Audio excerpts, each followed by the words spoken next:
Nous, chez Paris & Co, notre mission, c'est d'agir avec les entrepreneurs pour la transformation durable de la cité. Et dans le cadre de notre plateforme d'innovation Le Tremplin, on applique cette mission spécifiquement au secteur du sport.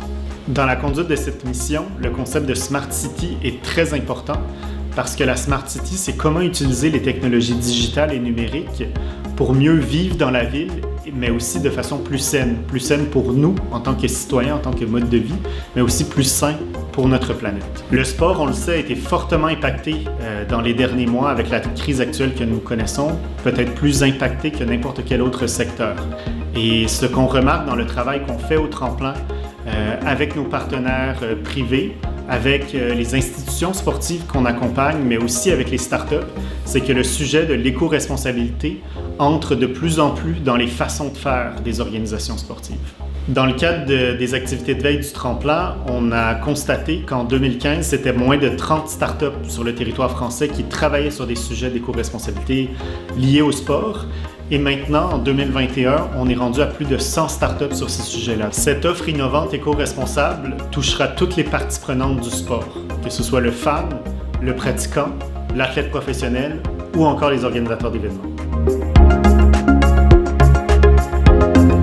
Ce qu'il faut rappeler d'abord, c'est que le Tour de France et le Schneider Electric Marathon de Paris font partie des membres fondateurs de la charte des 15 engagements éco-responsables et elle nous engage à ce titre à agir sur un certain nombre d'objectifs sociaux et environnementaux chaque année, dont évidemment la gestion des déchets.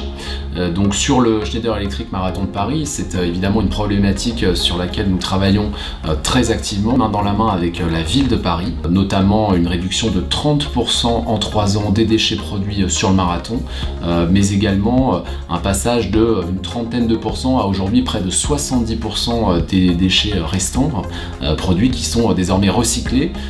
La gestion des déchets est devenue très importante aujourd'hui sur les événements sportifs. On sait qu'un événement sportif ou culturel génère beaucoup d'emballages, de boissons ou de produits alimentaires. Il faut pouvoir permettre aux participants de les jeter déjà pour pas qu'ils finissent par terre, mais aussi de bien les recycler, les trier. Pour ça, Winbin propose d'installer des conteneurs interactifs qui permettent aux utilisateurs, aux participants de gagner des points à chaque fois qu'ils jettent un emballage et qu'ils le trient correctement et d'ainsi avoir des récompenses qu'ils peuvent dépenser sur les événements ou ailleurs dans d'autres commerces. La pratique du sport, comme la totalité des activités humaines, a des impacts sur notre planète. Des impacts qui peuvent être positifs, comme par exemple la santé mentale et physique des pratiquants, mais également négatifs sur l'utilisation de ressources naturelles non renouvelables ou encore la production de déchets. Chez Decathlon, nous voulons accompagner ces pratiquants pour qu'ils puissent s'inclure dans une démarche plus durable de pratique de leur sport. C'est ce que nous expérimentons avec le projet Zéro casque jeté, dont vous retrouverez toutes les informations sur la playlist du même nom sur la chaîne YouTube Decathlon Sustainability. Nous recherchons chez Decathlon à transformer la manière dont on conçoit nos produits, certes, mais aussi en re-questionnant en totalité notre modèle économique global, pour aller vers un modèle plus durable, plus résilient. Pour moi, dans l'économie actuelle, le pratiquant doit jouer un rôle dans la réduction de son empreinte et doit réfléchir à une consommation plus responsable. Aujourd'hui, il faut savoir qu'en moyenne, dans un magasin de sport, 20% des produits sont voués au gaspillage. MySport Market a été pensé pour les aider à se digitaliser et à valoriser leurs produits en ligne. D'un autre côté, nous permettons à tout sportif de s'équiper avec des produits de qualité, tout en faisant des économies et en ayant une démarche éco-responsable. Et surtout, il participe à la lutte anti-gaspillage en sauvant des produits et en leur offrant une deuxième. Le sport, par sa puissance et par la force qu'il représente dans la société aujourd'hui, à travers les sportifs, doit permettre un réel changement dans la société et doit permettre de nous engager encore plus et encore plus vite dans la lutte contre le réchauffement climatique et en mettant en place des actions concrètes. Et les sportifs doivent être capables d'imposer à leur fédération, à leur club, aux événements auxquels ils participent, plus d'éco-responsabilité.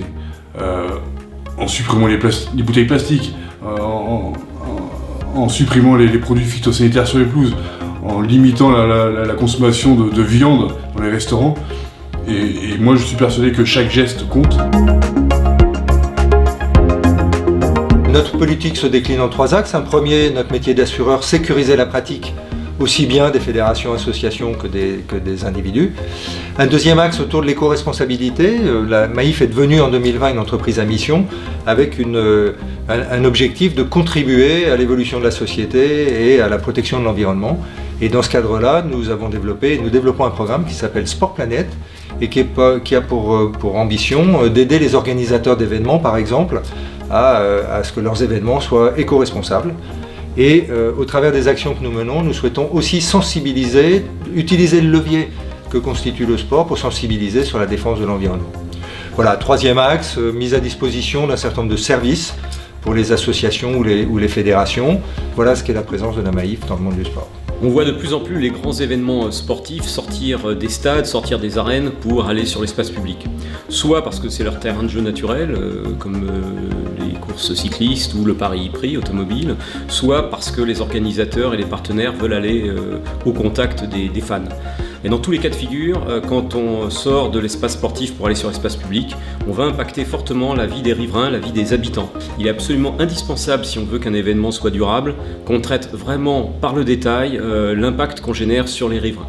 La vie de tous les jours, aider le coiffeur à maintenir son magasin plein, aider l'infirmière qui doit partir à 4h du matin et qui est bloquée parce que les parkings sont fermés. C'est toute cette philosophie qu'on doit décliner si on veut qu'un événement soit durable.